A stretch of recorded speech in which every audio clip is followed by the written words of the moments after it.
সমৃদ্ধি, তোমাকে যে আমি আমি কি বলবো আমি বুঝে উঠতে পারছি না। সত্যি যদি জানতাম যে তোমার ভাগ্যে মহানামার সঙ্গে বিবাহ লেখা আছে, তাহলে তুমি বিশ্বাস করো আমি কোনোদিন তোমাকে সিংহলে নিয়ে আসতাম না। ভাগ্যে যা লেখা থাকে তাকে তো খণ্ডানো যায় না রাজিমা। এ কথা তো আপনিই আমাকে বলেছিলেন। হ্যাঁ বলেছি সমৃদ্ধি, বলেছি। একটা একটা প্রচেষ্টা তো করা যেত। না রাজিমা, আমার মনে হয় যা হয়েছে তা ভালোর জন্যই হয়েছে। হয়তো এই বিবাহের ফলে রাজকুমারের চরিত্র পরিবর্তিত হবে। আর যদি রাজকুমারের চরিত্র পরিবর্তিত হয়, তাহলে রাজ পরিবারের ভেতরে চলা এই খেলার গতিবেগও অনেক কমে যাবে। সমৃদ্ধি, তুমি তো একটা একটা সম্ভাবনার কথা বলছো, এবং সেটা শুধু তুমি একলা ভাবছো। রাজিমা, আমাদের সকল কর্মের পিছনেই যখন ঈশ্বর রয়েছেন, তখন কোনো এক সঙ্গত কারণেই আমার মনে এই সম্ভাবনা জন্ম নিয়েছে। সমৃদ্ধি, আমি তোমাকে হোলির দিন বলেছিলাম না তোমার আর ভাই দাদার বিয়ে অবশ্যম্ভাবী। এই বিবাহ তো পূর্ব নির্ধারিত, তাই হলো, দেখলে তো। স্বয়ং রতি এবং কামদেব তোমার আর ভাই দাদার সম্পর্ক নির্ধারণ করেছেন। স্বর্গের তৈরি সম্পর্ক কি মর্তের কোনো বাধা দিতে পারে? নাকি পার্থিব কোনো বাধাপ্রাপ্ত হয়?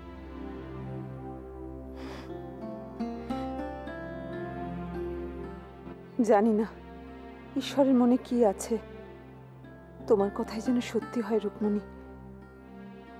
যদি সত্যি রতি আর কামদেব স্বয়ং এই বিবাহ নির্ধারণ করে থাকেন, তবে নিশ্চয়ই এর পেছনে কোনো সৎ উদ্দেশ্য রয়েছে।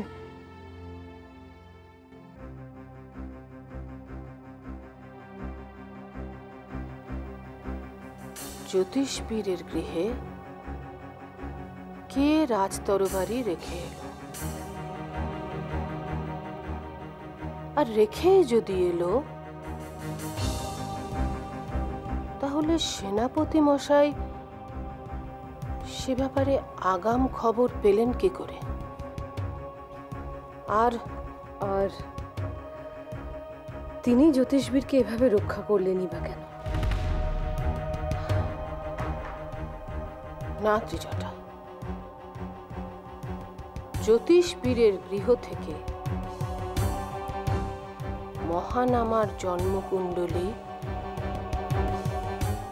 কেউ উদ্ধার করতে চাইছে, সে ব্যাপারে আমি নিশ্চিত। আমারও ঠিক তাই মনে হচ্ছে মাসুমা।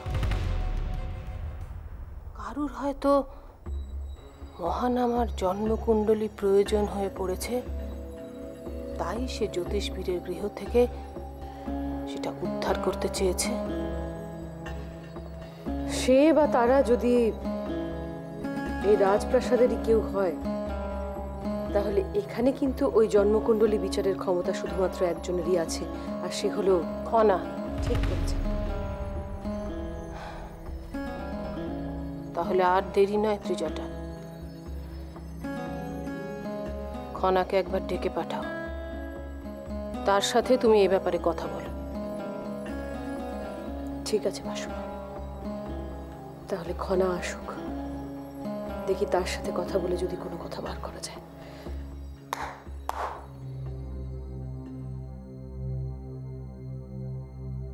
প্রণাম রাজতে। রাজকুমারী খনাকে গিয়ে বলো আমি এক্ষুনি একবার তার সাথে দেখা করতে চাই।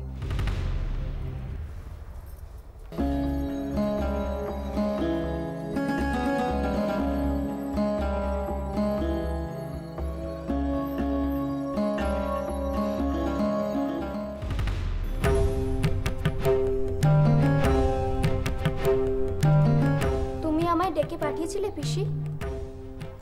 হ্যাঁ খনা, এসো।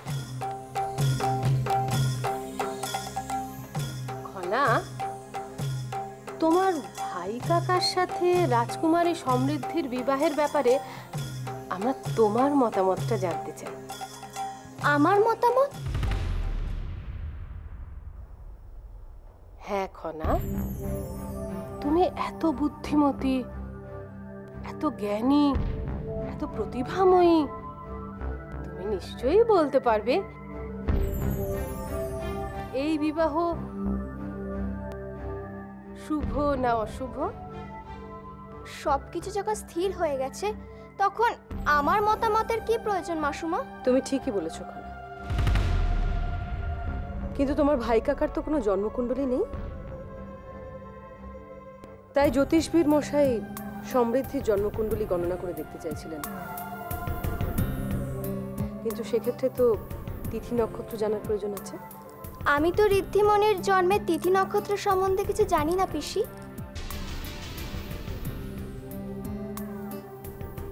তবু যদি জানা যেত সমৃদ্ধি সিংহলের পক্ষে শুভ না অশুভ, তাহলে বড় ভালো হতো খনা। আমি নিশ্চিত সিংহলবাসীর মনেও এই প্রশ্নই জাগবে, বিশেষত এহেন পরিস্থিতিতে যদি এই বিবাহ হয়। তাই বলছিলাম খনা যে ঋদ্ধিমণি যে শুভ তা তো সিংহলবাসীর সামনেই প্রমাণিত পিসি। হোলির উৎসবে ঋদ্ধিমণি পবিত্র পাত্র ভাঙলে ভাই কাকার ওপর যখন আবির আর পুষ্পবৃষ্টি হয়েছিল, তখনই তো সিংহলে পুরনো রীতি অনুসারে এই বিবাহ শুভ হিসেবে প্রতিষ্ঠিত হয়েছিল। তাহলে কেন সিংহলবাসীর মনে নতুন করে প্রশ্ন জাগবে এই বিবাহ নিয়ে বা ঋদ্ধিমণিকে নিয়ে? আর পিসি, ঋদ্ধিমণি যদি শুভ না হতো তাহলে কি এই পবিত্র পাত্র ভাঙতে পারতো কি? খনার কাছ থেকে কোনো সূত্র পাওয়া যাবে বলে তো মনে হয় না। পিসি, ভাই কাকার জন্মকুণ্ডলী না থাকার ফলে তোমরা বিশেষ চিন্তিত? না খনা, আমরা চিন্তিত নই। আসলে তোমার ভাই কাকা তো এখানে উপস্থিত নেই, আর তুমি রাজকুমারী সমৃদ্ধির বিশেষ ঘনিষ্ঠ, তাই আমরা এই ব্যাপারে তোমার মতামতটা জানতে চাইছিলাম।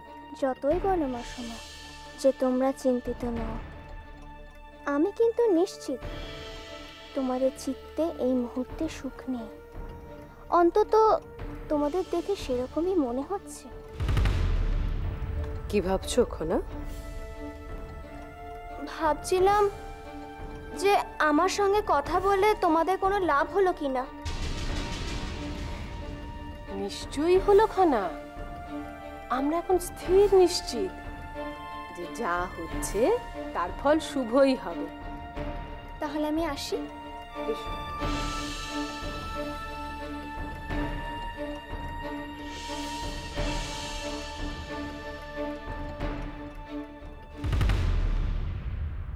তোমরা যাই বলো পিসি, আমার মনে তা না হলে তোমরা হঠাৎ এইভাবে শুভ অশুভ জানার অছিলায় ঋদ্ধিমণির জন্মের তিথি নক্ষত্র জানতে চাইবে কেন?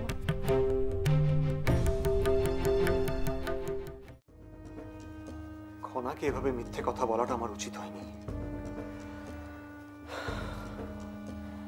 কিন্তু আমি কি করব? কি করব আমি? রাজকুমারীকে আমি সকলের সামনে ভগিনী হিসেবে গ্রহণ করেছি, কন্যাদানের দায়িত্ব নিয়েছি। এখন যদি এই জন্মকুণ্ডলীর ব্যাপারে সকলে জানতে পারে বা বা এর রহস্য উন্মোচন হলে যদি যদি ওর বিবাহটা বন্ধ হয়ে যায়, তাহলে তো রাজকুমারীর সমস্ত স্বপ্ন আনন্দ ভেঙে চুরমার হয়ে যাবে। না না, এই আমি কিছুতেই হতে দিতে পারি না। জয়দ্রথ, তোমাকে চিন্তিত দেখাচ্ছে। চিন্তা? হ্যাঁ চিন্তা। কন্যাদানের গুরু দায়িত্ব তুমি গ্রহণ করেছো, হ্যাঁ তাই না? একটু চিন্তা তো হবেই। হ্যাঁ মহারাজ, দাদা হিসেবে ভগিনীর কন্যাদান করব, চিন্তা তো একটু হবেই। তবে একটা কথা কিন্তু মানতেই হবে, এই এই বিবাহ সত্যি খুব অভিনব। কিরকম? একটা কথা ভেবে দেখুন মহারাজ, বিবাহের সময় পাত্রপাত্রী সবসময় আলাদা আলাদা জায়গাতেই থাকে, সমস্ত রীতিনীতি আলাদাভাবেই পালিত হয়, কিন্তু এক্ষেত্রে পাত্রপাত্রী একই স্থানে উপস্থিত। তাই এই বিবাহকে আমরা অভিনব ছাড়া আর কি বলতে পারি বলুন? ঠিকই বলেছ। সিংহলের রাজপ্রাসাদে যে এই ধরনের একটা বিবাহ হবে সেটা কি কেউ ভেবেছিল? আমি নিশ্চিত কেউ ভাবেনি। ঐশিকা, মানুষের জীবনে যে আনন্দ সুখ কখন এসে দাঁড়াবে কেউ জানে না, কেউ বলতে পারে না। সবার অজান্তেই সে হঠাৎ করে সামনে এসে দাঁড়ায়।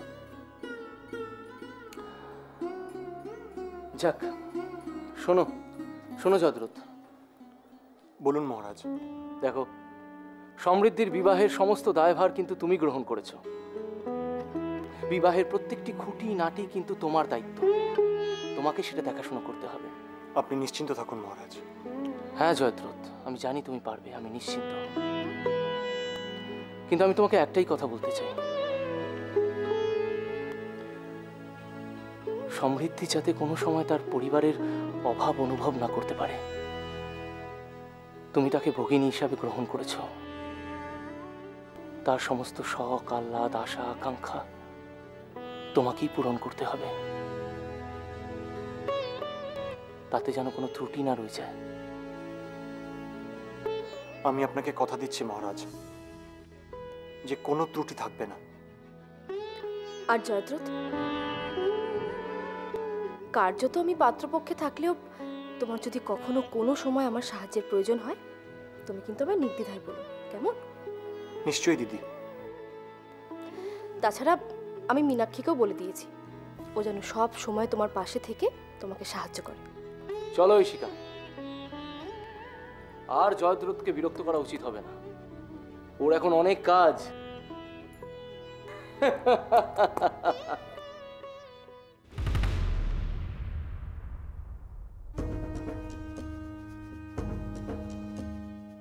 কিচ্ছু ভালো লাগছে না, কিচ্ছু না।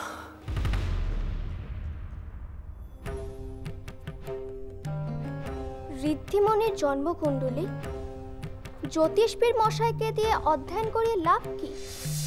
আর যেভাবে আমার সঙ্গে কথা বলছিল তাতে মনে হচ্ছিল ওরা কোনো ব্যাপারে আমার কাছ থেকে কোনো সূত্র পেতে চায়, কিন্তু কি সূত্র? একবার দেখি তো ঋদ্ধিমণির জন্মকুণ্ডলী খুলে।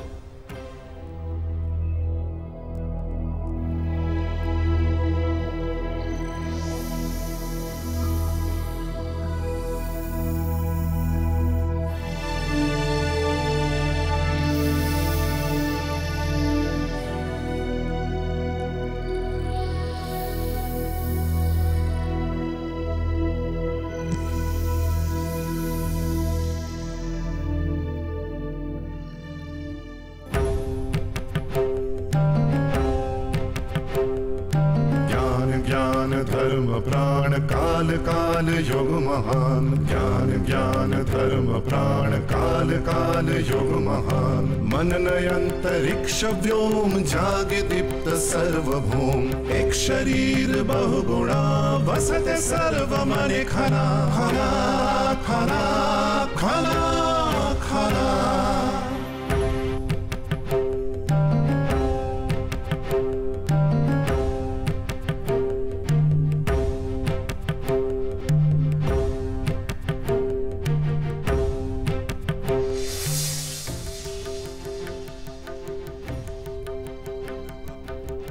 না না, এই হতে পারে না, কিছুতেই না।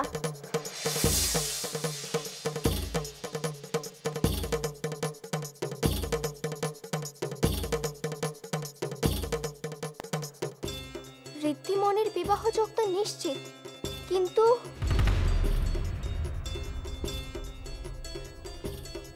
কিন্তু এই বিবাহ হচ্ছে তার পক্ষে অশুভ।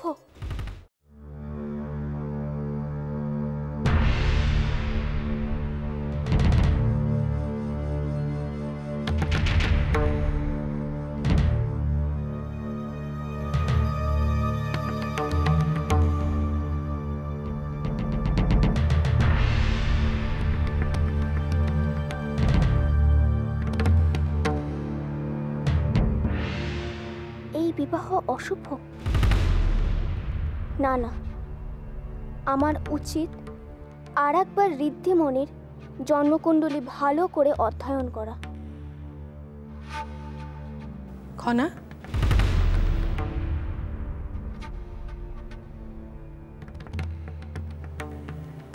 খনা, কৌরকিমা, তুমি? কি হয়েছে তোমার? কই, কিছু না তো। কিছু না? তাহলে তাহলে তোমাকে এরকম চিন্তিত দেখাচ্ছে কেন? কই না তো কৌরকিমা। খনা, আমি তোমার জন্মদাত্রী মা না হতে পারি, কিন্তু তোমার জন্মের মুহূর্ত থেকে আমার এই দুটো হাতে করে আমি নিজে কোলে পিঠে করে তোমাকে যে মানুষ করেছি খনা, তাই তুমি কিসে আনন্দ পাও, কিসে দুঃখ পাও, আর কখনই বা চিন্তিত হও, সেটা আমি বেশ ভালোই বুঝতে পারি। হ্যাঁ, এখন তুমি তোমার চিন্তার কারণ আমাকে নাই বলতে পারো। হাজার হোক, আমি তো আর এই রাজবংশীয় নই, আর তুমি হলে সিংহলের রাজকন্যা। না না কৌরকিমা, এভাবে বলো না। তুমি তো আমার মায়ের মতন, এভাবে কেন বলছো কৌরকিমা? তাহলে তুমি আমাকে তোমার চিন্তার কারণটা বলো। মা হিসেবে আমার সেটা জানার অধিকার নিশ্চয়ই আছে। আসলে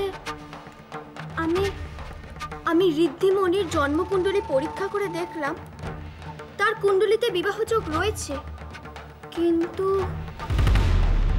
কিন্তু কি খনা? কিন্তু এই বিবাহ ঋদ্ধিমণির পক্ষে অশুভ। এ তুমি কি বলছো খনা? হ্যাঁ কৌরকিমা, ঋদ্ধিমণির জন্মকুণ্ডলিতে সেরকমই রয়েছে। কিন্তু খনা, বিবাহের ব্যাপারে আমি যতদূর জেনেছি, পাত্র পাত্রী উভয়ের কুণ্ডলী একযোগে বিচার করতে হয়, না হলে এ ব্যাপারে সবসময় সঠিক ইঙ্গিত কিন্তু পাওয়া যায় না। তা ঠিক, কিন্তু না, আর কোনো কিন্তু নয়। এই মুহূর্তে এই বিবাহ নিয়ে প্রাসাদে সবাই খুব আনন্দ করছে। আমি চাই আমার খনাও খুব আনন্দ করবে। জানো খনা, ঈশ্বর যা করেন সবই তো মঙ্গলের জন্য করেন। তাই আমার মনে হয় এই বিবাহের মধ্যে তিনি যদি অশুভ কিছু দেখতেন, তাহলে কি এই ব্যাপারটাকে এত দূর এগিয়ে নিয়ে আসতেন? তাই বলছি, আর কোনো দুশ্চিন্তা নয়, দেখবে সব ঠিক হয়ে যাবে।